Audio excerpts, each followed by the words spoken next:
So welcome to all of you Shiksha 360, and today basically we have to discuss the MCQ set number 2, that is from chapter number 41, 42 and 43. Clear? So let's start, and in this session basically we will try to discuss question number from 13 to clear. So let's start. First question basically present on the screens now.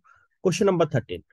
So Mr. X enters into a contract. Clear? Basically Mr. X basically enters into a contract with Mr. Y. Clear that with Mr. Y that he will not sued by Mr. Z. Clear?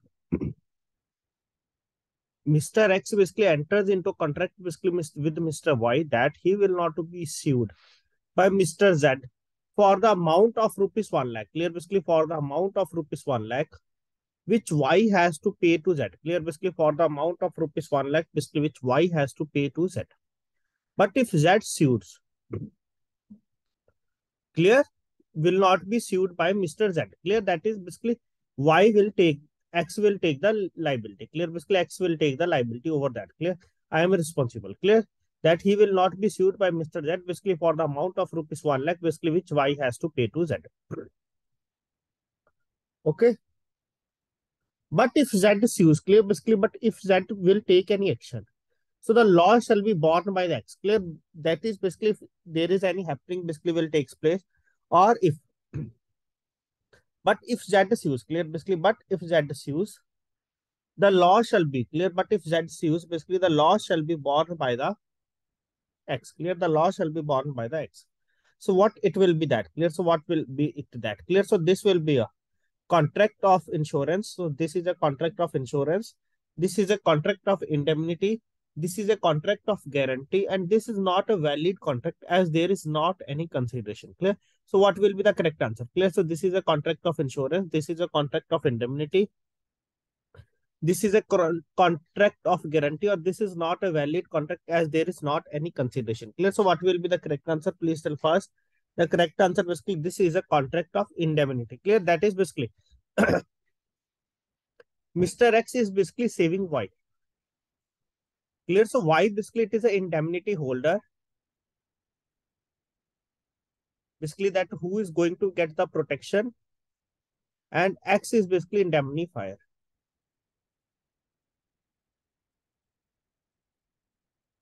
Okay, so please remember that.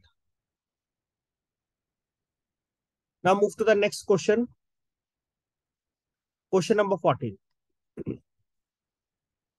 Which of the following types of contracts are essentially clear? Basically, which of the following types of contracts are essentially the contracts of indemnity? Clear? Basically, which of the following types of contracts are essentially the contract of indemnity? Clear? First one is contract to pay compensation. Second one basically that is contract to buy immovable property. Third one basically that is contract of insurance. Fourth one basically that is contract of providing certain services. Clear? Basically contract of providing certain services. Clear? So which of the following types of contracts are essentially the contracts of indemnity? Clear? Which of the following types of contracts basically are essentially the contract of indemnity? Clear? So let's discuss once again. Contract to pay compensation. Clear? So in that basically it is paying compensation. No. Contract to buy immovable property. Basically as such there is nothing any that also. Basically it is a contract of the insurance. Clear? Basically that is basically I am providing you the, basically we can say that basically it is a type of the insurance. Clear? Like basically if anything basically happens to you, basically for that I am responsible for that. Clear? Like basically it is a type of the insurance. Clear? So it is a contract of the insurance. Okay, so option number C is the answer here. Clear? Option number C is the correct answer here. Now move to the next question. Very, very important. The number of parties basically in a indemnity. Clear? Basically the number of parties basically in a contract of indemnity and the number of parties basically in a contract of guarantee. Very, very important question. So please tell fast what is the correct answer. Clear? The number of parties basically in a contract of indemnity. Clear? Basically in the contract of indemnity, basically we have already discussed basically in that basically there are two parties. First one basically that is the promisor. Second one basically that is the promisee.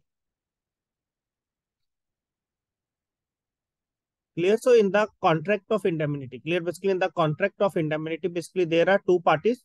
So either basically our answer is to option number A or option number B. Clear? Because in the contract of guarantee or indemnity, basically there are two parties. First one is the promisor and second one is the promisee. And in the contract of guarantee, basically there are three parties.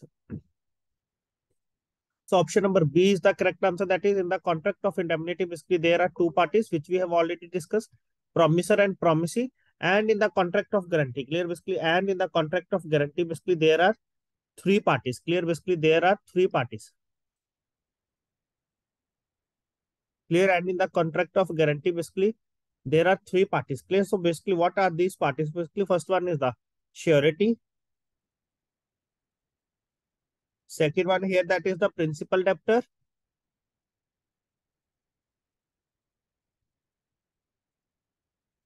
Third one basically that is the creditor beneficiary.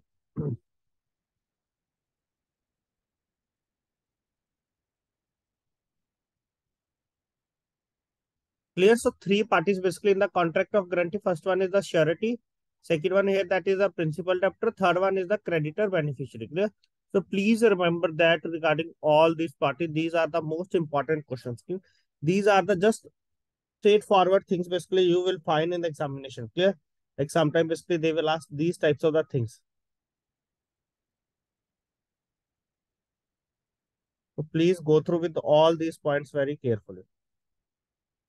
Any doubt, any query up to this much point, please ask fast.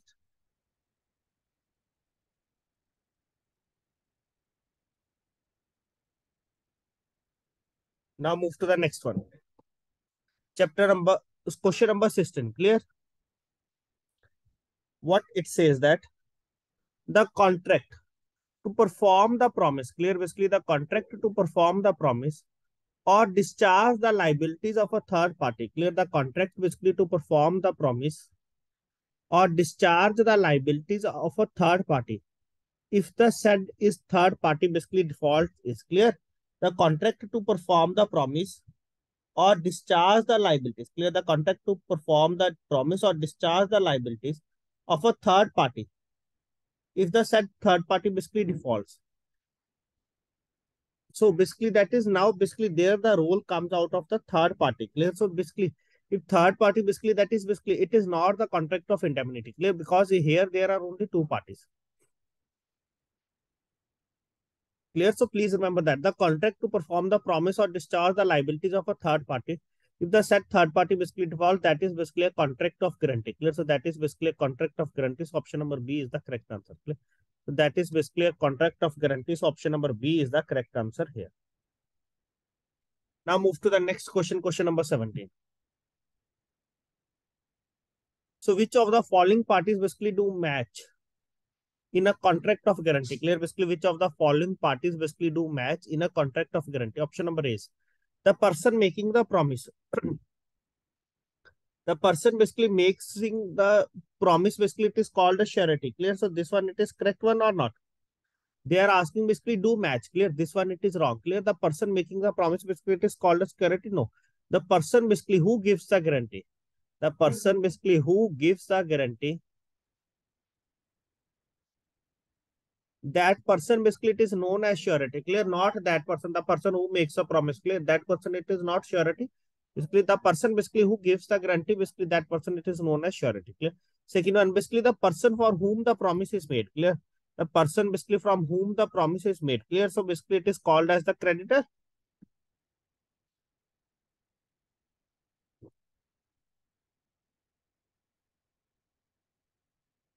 The person basically to whom the promise basically it is to be made.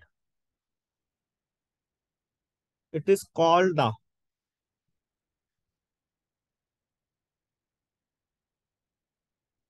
creditor. Clear? Basically it is called the creditor. Clear? So this one it is true here. The person to whom the promise is made. Clear? The person to whom the promise basically it is made. To whom the promise basically it is made, basically that person. It is to be called as the principal debtor. Clear? That person basically it is called, to whom the promise is to be made. That person basically it is called the principal debtor.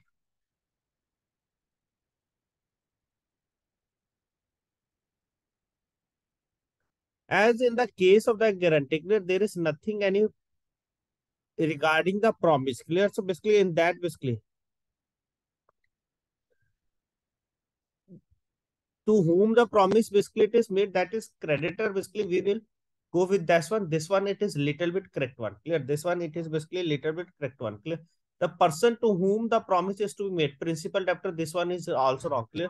This is that person basically who is going to give the promise. Clear? Who is going to give the promise or who is going to give the guarantee. Clear? That person basically it is known as principal debtor. Clear? Basically that person basically it is known as principal debtor. Clear? So please remember all these points. Clear? So please remember all these points. So here basically B is the correct one. So option number this one is the answer. Clear? So this one is the correct answer. Please remember that. Now move to the next question, question number 18. So in a contract of guarantee, clear? Basically in a contract of guarantee, the guarantor is not benefited basically in any manner. Clear? Basically the guarantor is not benefited basically in any manner, that is no consideration basically passes on to the guarantor.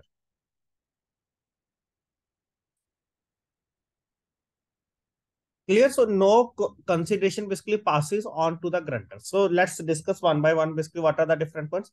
Hence a contract of guarantee is not valid. Clear? First point basically that is hence a contract of guarantee basically it is not valid. Second one basically contract of guarantee like contract of indemnity basically can be without consideration. Clear? As such basically there is consideration. So the benefit obtained by the principal debtor. Clear? So the benefit obtained by the principal debtor basically is the consideration for guarantor. Clear? The benefit obtained by the principal debtor basically it is the consideration basically for the guarantor. Option number D is basically such contracts without consideration. Clear? Basically such contracts basically without consideration are valid as a matter of exception. Clear? So such contracts basically without valid consideration are valid basically as a matter of exception. Clear? Are valid basically as a matter of exception. Clear? So what will be the correct answer? Clear? So in a contract of guarantee, the guarantor is not benefited basically in any manner. Clear? So no consideration basically passes on to the guarantor. So the correct answer basically that is the benefit obtained by the principal debtor. Clear? The benefit basically obtained by the principal debtor is the consideration basically for the guarantor. Clear? So the benefit obtained by the principal debtor basically it is the consideration basically for the guarantor. Clear? So please remember these things. Clear? Please remember these things. Please go through the topic. Clear? Now move to the next question, question number 19. Very, very important and very easy question. Clear? This type of question basically you will find directly in the examination. So the a guarantee basically which is extended. Clear? So basically a guarantee basically which is extended to a series of transactions. Clear? Basically a guarantee basically which is extended to a series of transactions basically just like for a cash credit account. Clear? A guarantee basically which is extended basically to a series of transactions just like basically for a cash credit account. Clear? So basically that is called as. Clear? So a guarantee basically which is extended to a series of transactions just like for a cash credit account. Clear? So basically it is called as omnibus guarantee, continuing guarantee, regular guarantee, or irrevocable guarantee. Clear? So what will be the correct answer? Clear? So a guarantee which is extended basically to a series of transactions just like for a cash credit account. Clear? Just like basically for a cash credit account basically that is called as omnibus guarantee, continuing guarantee, regular guarantee, or irrevocable guarantee. Clear? So what will be the correct answer under that? Basically the correct answer basically that is continuing guarantee. Clear? So that guarantee basically it is known as to be continuing guaranteeing. So option number B is the correct answer here. Clear? Option number B is the correct answer here. Clear? That is a guarantee which is extended to a series of transactions just like for a cash credit account. Clear? So basically that is called as a continuing guarantee. So now move to the next one, that is question number 20. So the liability of the guarantee. Clear? So the liability of the guarantee basically is coextensive. Clear? The liability of the guarantee basically it is coextensive with that of the principal debtor means. Clear? What it means that? Clear? The liability of the guarantor basically it is coextensive. Clear? Basically it is coextensive with that of the principal debtor. Clear? Basically with that of the principal debtor. What it means? If the borrower is liable, the guarantor continues to be liable. Clear? If the borrower is liable, basically the guarantor continues to be liable. If the borrower defaults, clear? Basically if the borrower defaults,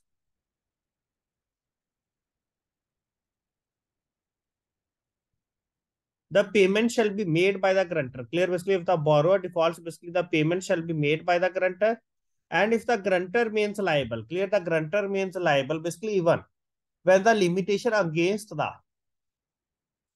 the principal debtor expires. Clear? Clear? Even when the limitation basically against the principal debtor expires. Option number D is all the above. Clear? Basically, option number D is all the above. Clear? So option number one, it is correct one. Clear? That is, if the borrower is liable, the grantor continues to be liable. If the borrower defaults, then the payment basically shall be made by the grantor. Clear? So basically, we know that basically first and second both have to be correct here. Clear? Option number first and second basically both have to be corrected. So option number D is the correct answer. Clear? That is all the above. Clear? So option number D is to be the correct answer. That is all the above. Clear? So please remember regarding all these points. Clear? So please remember regarding all these points. Now move to the next question, question number 21. If the grantor dies, clear, basically if the grantor dies, so what is the position of his liability? Clear, basically if the grantor dies, then what is the position of his liability? Clear, basically if the grantor dies, basically then what is the position of his liability? First one, he continues basically to the liable for the loan. Clear, basically if the grantor dies, so basically that is basically discharge. Second one, basically for the outstanding balance basically in the loan, the estate of the grantor basically remains liable. So third one, basically that is for the outstanding balance in the loan as well as basically for any future debit to the account, basically the estate of the grantor basically remains liable. Clear? That is basically for the outstanding balance in the loan as well as for any future debit to the account. Clear? The estate of the grantor basically remains liable. Fourth one, basically neither for the outstanding balance basically in the loan or nor for any future debit. Clear? The estate of the grantor means liable. Clear? Basically, the estate of the grantor means liable. Clear? So please tell fast what is the correct answer. Clear? Basically, what is the correct answer?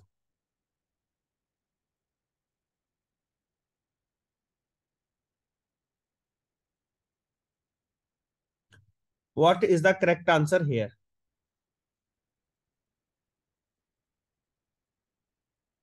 So basically, that is basically if the grantor dies. Clear? So what is the position? That is basically, it is basically liable basically for the outstanding balance basically in the loan.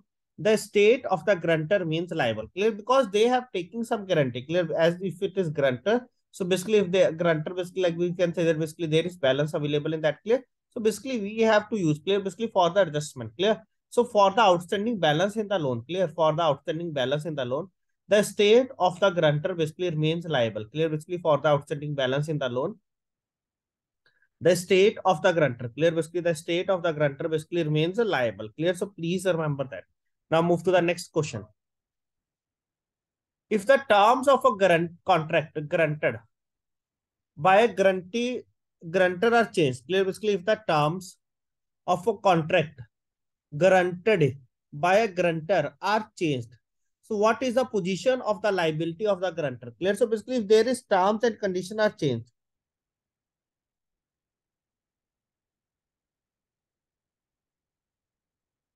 Clear? Basically grantor basically in that case basically will be liable if grantor is, basically we can say that basically grantor is know about that. Clear? So let's discuss basically what are the options. Clear? So if the terms of a contract granted by a grantor are changed. Clear? So what is the position of the liability of the grantor? Clear? First one is the grantor main liable. Clear? Basically the grantor main liable even if his liability basically does not increase. Clear? In that case basically grantor main liable basically even if his liability basically does not increase. Second one, basically, the grantor is not liable at all. Clear? Basically, second one, basically, that is the grantor is not liable basically at all. Third one, basically, that is the grantor continues to be liable. Clear? Basically, the grantor continues to be liable if the change is in concurrence with the of the grantor. Clear? The grantor basically continues to be liable if the change basically is with the concurrence of the grantor. Clear? That is basically, it means that basically grantor is knowing regarding that. Clear? Basically grantor is basically have information basically regarding that. Clear? Option number D is none of the above. Clear? Basically option number D is none of the above. Clear? So what is the correct answer? Basically that is if the terms of the contract granted by a grantor are changed, so the grantor basically continues to be liable basically if the change basically is with the concurrence of the grantor. Clear? The grantor basically continues to be liable basically if the change basically is with the concurrence of the grantor. So option number C is the correct answer here. Clear? Option number C is the correct answer here. Now move to the next question. So if the principal debtor, clear, basically if the principal debtor, that is basically if the principal debtor is discharged from his liabilities, clear, that is basically the person basically who is taking the loan, clear, is basically discharged from his liabilities basically by the creditor, clear, basically discharged from his liabilities basically by the creditor, or we can say that basically by the bank. Clear? So if the principal debtor basically that is the borrower is discharged from his liability basically by the creditor or the bank, so what will happen? So let's discuss basically regarding that basically what will happen here. The grantor shall be discharged from his liability if it is not done basically with the consent of the grantor. Second one, basically the grantor shall not be discharged since the contract of guarantee basically is an independent contract. Third one, basically the grantor shall not be liable basically since the principal debtor basically it is not liable anymore. The grantor shall continue to be liable. Clear? Basically as the, we can say that basically as the loan completes.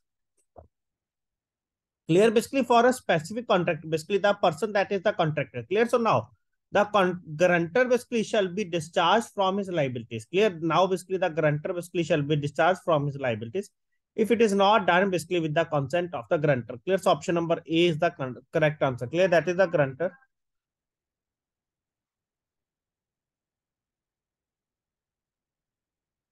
shall be discharged from his liabilities basically if it is not done with the consent of the grantor. Clear? Basically if it is not done basically with the consent of the grantor. Clear? So option number A is the correct answer here. Clear? Option number A is the correct answer here. Now move to the next question. Question number 24. If the bank does not sue the borrower, clear, in a court, clear, if the bank